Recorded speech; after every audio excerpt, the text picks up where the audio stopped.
Shalom, this is Yehudah Glick from the Knesset with Psalm from Jerusalem.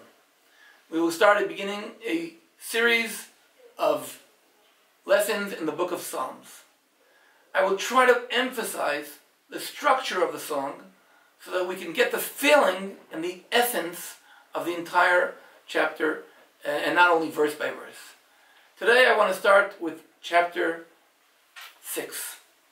Chapter 6, which begins to the chief musician on strings upon the Sheminit, a psalm of David. This is a verse which deals with the title of the story of the lyric, and tells us how it was played. And we don't know exactly the exact instruments, but I would like to more relate to the topic of the entire chapter, the entire psalm. We know that in the book of Psalms there are different kinds of psalms. There are psalms that are saying thanksgiving. There are psalms that explain complaints. But here we have what we call a psalm of supplication. A person begging to God. A person who is suffering a situation and he's praying to God to save him. The psalm itself consists of 10 verses, starting from verse 2 to verse 11. And we would divide it to two halves, which are both consist of 5 verses, and both in Hebrew consist of 39 words. The first half, which we will include verses number 2 and 3, begin, and they start, "O Lord, do not punish me in your anger, and do not chastise me in your wrath." Here we have two sentences in one stanza where the prayer is praying directly to God. He's mentioning God in the second body.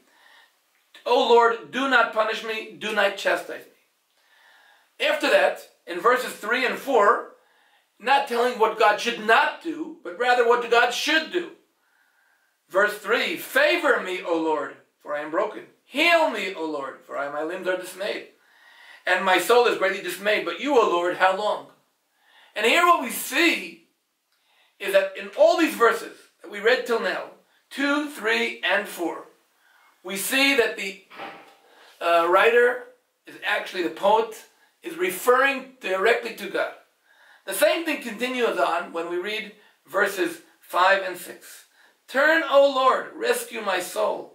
Save me for the sake of your kindness, for in death there is no remembrance of you. In the underworld, who will give you thanks?" Here with these 5 first sentences, the first half of this chapter, of this psalm, all are referring to God in a prayer where the poet is referring and begging God. He's begging God. We don't know exactly what he's suffering from, but we do know that he says, "God, do not punish me, do not chastise me." Then he says, "God, favor me, heal me." And how long? He's suffering. He's begging God to save him.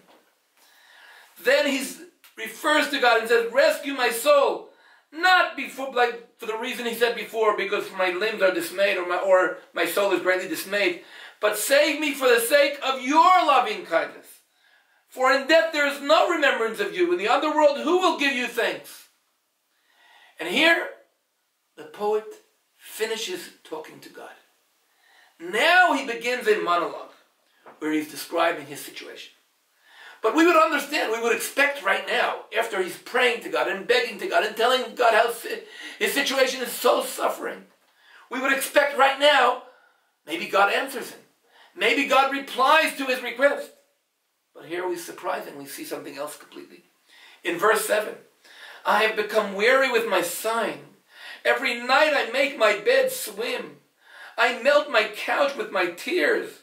My eye is dim because of grief. It has become old because of all my adversaries. Depart from me, all you workers of iniquity." Here, the monologue described in verses 6, 7, 8, 9, the poet is not praying to God, but he's giving a monologue of his situation. He's describing despair. He's describing suffering. So after the first half, in verses 2 to 6, we spoke about a prayer to God, begging God. Here we don't yet have an answer from God, but rather we have a monologue describing his suffering. His bed is melting from tears. But then, surprisingly, comes the last part of the chapter. For the Lord has heard my voice of weeping. The Lord has heard my supplication. The Lord will accept my prayer. After he describes his despair, not when he's praying to God, after he describes despair, we finally see that he feels, psychologically, he feels that God has accepted his prayer. May all my enemies be frustrated and greatly dismayed. May they turn back. May they be suddenly frustrated. So what we have here, again, a psalm which is specifically divided into two halves. 5 verses each half. Each in Hebrew, there are 39 words each half. In the first, he's praying to God.